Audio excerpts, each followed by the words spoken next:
Karibu mpendwa msikilizaji na mfuatiliaji wa St. Gaspar Media katika kipindi cha maisha ya watakatifu. Ikiwa leo ni tarehe 4 Agosti, tunasikiliza na kutafakari juu ya maisha ya Mtakatifu Yohane Maria Vianney, padre. Yohane Vianney alizaliwa tarehe 8 mwezi Mei mwaka 1786 karibu na Lyon huko Ufaransa. Aliishi kipindi ambacho imani na maadili vilikuwa vimeshuka kutokana na athari za mapinduzi ya Ufaransa na vita vya Napoleoni. Mtakatifu Yohane Vianney alipata komunyo ya kwanza akiwa na umri wa miaka 13. Alipofika umri wa miaka 18, alitaka kwenda kusomea upadre, lakini baba yake alikataa kwa kuwa hakuwa na uwezo wa kumsomesha huyu na wakati ule ule kuwashughulikia watoto wake wengine. Zaidi ya hayo, alimhitaji kufanya kazi katika mashamba yake.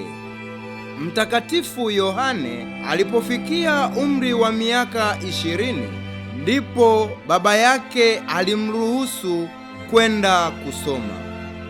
Masomo hayo yalikuwa chanzo cha matatizo makubwa kwake, kwa sababu alikuwa hana uwezo, hasa katika somo la Kilatini lilimshinda, na mwalimu wake alitaka kukata tamaa kumfundisha, hasa ikizingatiwa kuwa hakusoma elimu ya msingi. Hata hivyo, tabia yake ilimuokoa, maana alikuwa mwema na mwenye moyo wa ibada.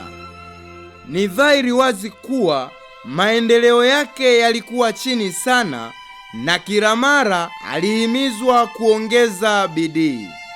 Wakati mmoja walitaka kumrudisha nyumbani. Hata hivyo, hatimaye alipewa daraja la upadre, na sababu ya tabia yake nzuri na sifa nyingine alizokuwa nazo. Askofu wa jimbo lake aliuliza swali moja tu: je, Yohane Vianney ni mtu mwema? Walimu wake walimjibu, ni mtu mwema sana. Askofu akasema hii inatosha na apadrishwe, neema ya Mungu itafanya yale mengine yote. Mtakatifu Yohane Vianney alikuwa na umri wa miaka 29 alipopata upadre. Baada ya kuwa padre, hakupewa mara moja ruhusa ya kuwaungamisha watu, kwa sababu alionekana kutokuwa na uwezo wa kutosha. Hata hivyo, aliweza kuyatatua masuala magumu sana. Kwa sababu hiyo, baada ya muda alipewa ruhusa ya kuungamisha. Akiwa mwenye umri wa miaka 32, aliteuliwa kuwa paroko wa parokia ya Ars huko Ufaransa.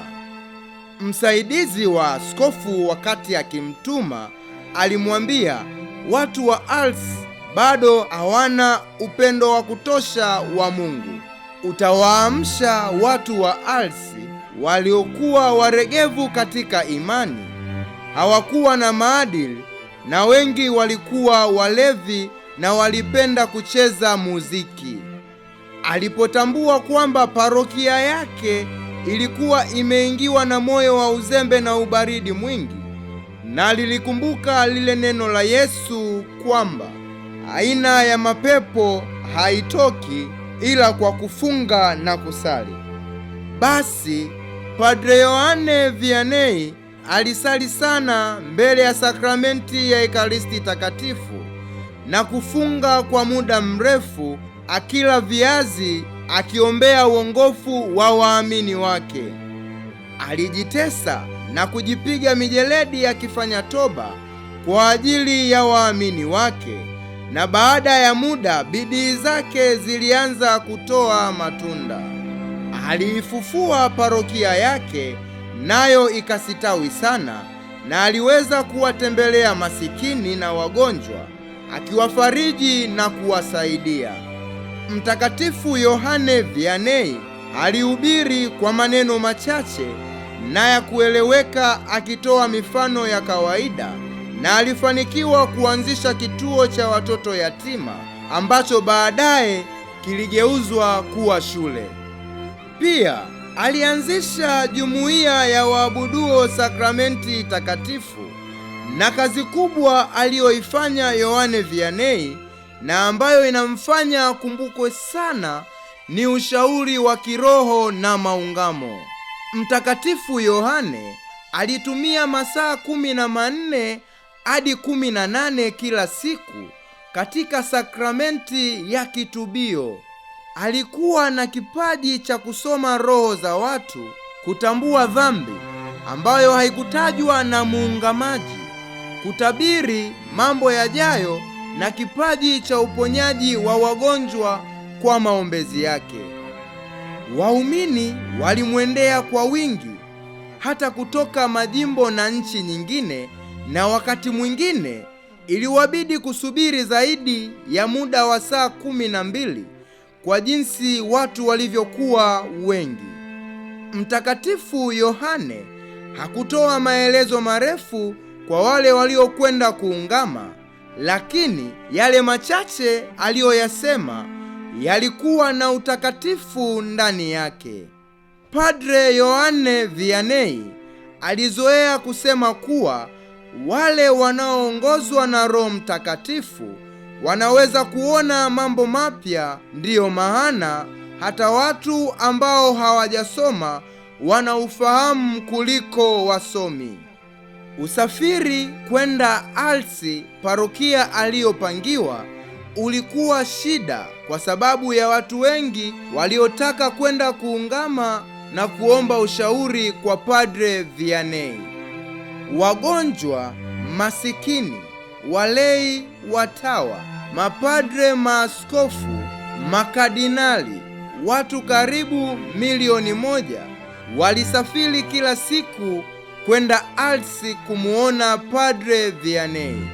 Mtakatifu Yohane Vianney alikuwa mwenye shauku ya kuokoa roho za watu, mkaribishaji, mvumilivu na mnyenyekevu.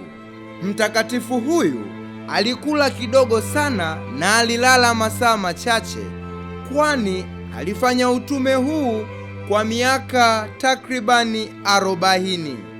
Miaka 15 kabla ya kufa kwake, alijipangia ratiba ambayo ilimwezesha kwenda kanisani kila jioni kutoa mafundisho. Yohane Vianney aliombwa kuwafundisha na kuwahubiria watu katika parokia nyingine. Alitumia muda mwingi kufanya toba kwa makosa yake mwenyewe, akivumilia mateso mengi na makali yaliyosababishwa na Shetani.